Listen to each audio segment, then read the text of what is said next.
everyone, I'm Literary Freak 11, and today's day 8 of Journey Through the Multiverse of My Mind, and so this is the card. So you can see up at the top, there's like a ship, there's that kind of little ghost pirate over there, and there's like a broken door floating in the water. So, that's the card, and here is the story that I have chosen to tell about it.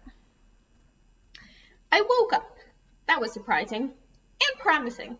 I sat up and looked around. Significantly less promising. I was sitting on the water as if it were hard-packed earth, waves rippling underneath me. I looked at my hand, then at my leg, and then in my reflection in the water, which did not exist because I was transparent. I gazed across the water to find the smoking wreck of my ship that was still in the process of sinking, parts of the hull still on fire. Memories began to unspool. I heard the roar of the cannons. I heard my own voice shouting over the fray, issuing commands to my crew. Finally, I remember flying through the air, but only for a split second because my memory goes black after that. I swear out loud. If I'm a ghost, no one can hear me, and I can swear as much as I'd like. I finally managed to stop screaming and pull myself into the silence. I stand up shakily, irrationally afraid that moving will somehow cause me to sink into the ocean, but it doesn't. My body, my actual physical corporeal body, is down there somewhere, but I'm up here for some reason. A few yards off, I see a door floating in the waves. It bobs up and down in the surf as if somehow hasn't tipped over. It is red with a wooden frame and somehow intact. The way it leans indicates that one of the hinges has come off. I try to remember if this door looks familiar, but somehow I don't think that's what draws me towards it. I push the door forwards, trying to walk through it, and manage to hit my head. Being dead sucks if I can walk on water, but I can't still hit my head on door frames. On the bright side, there would be no soreness tomorrow. I didn't want to think about that, but thankfully, I had a mystery right in front of me.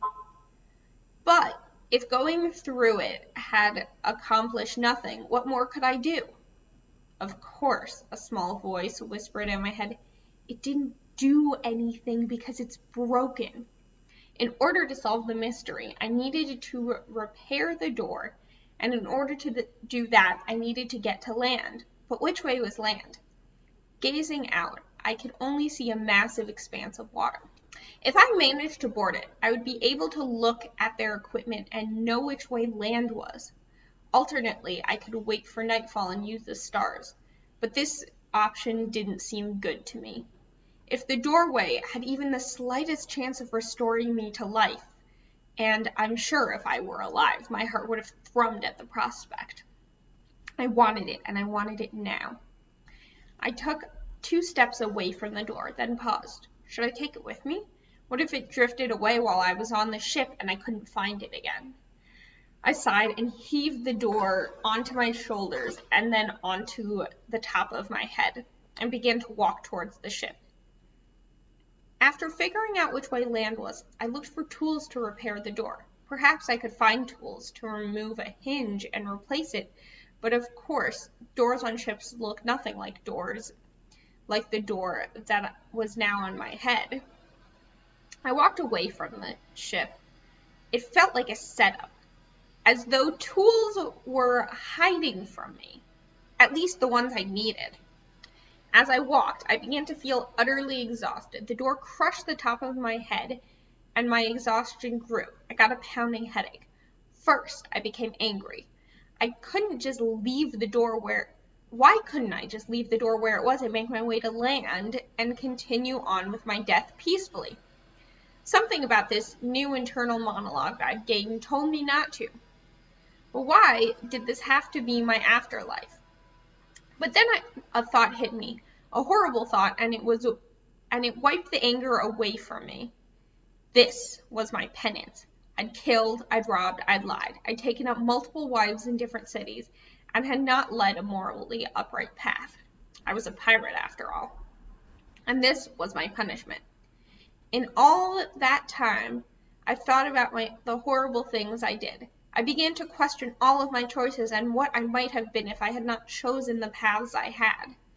6 weeks alone with your thoughts feels like an eternity. Upon reaching land, I discovered that, for the afterlife, there was 2 of everything. If I pulled a branch off a tree, it still existed in the mortal world, and would rejuvenate itself in the spirit world within a few hours. I fixed the door. It didn't take too long. I painted it and worked hard on it until it gleamed and the wood was polished and looked almost new. Once it was done, it reminded me of the house I grew up in. I was scared nothing would happen when I walked through this time. A rejection from God, the universe, and the afterlife was too much to think about. But in the end, there was nothing left to do. So I opened the door and moved on. Well, that's all I have for now. Thanks so much for watching. You can buy my book, links in the description below, and also to my social media. So don't forget to like, subscribe, follow, and let me know what you thought of this story.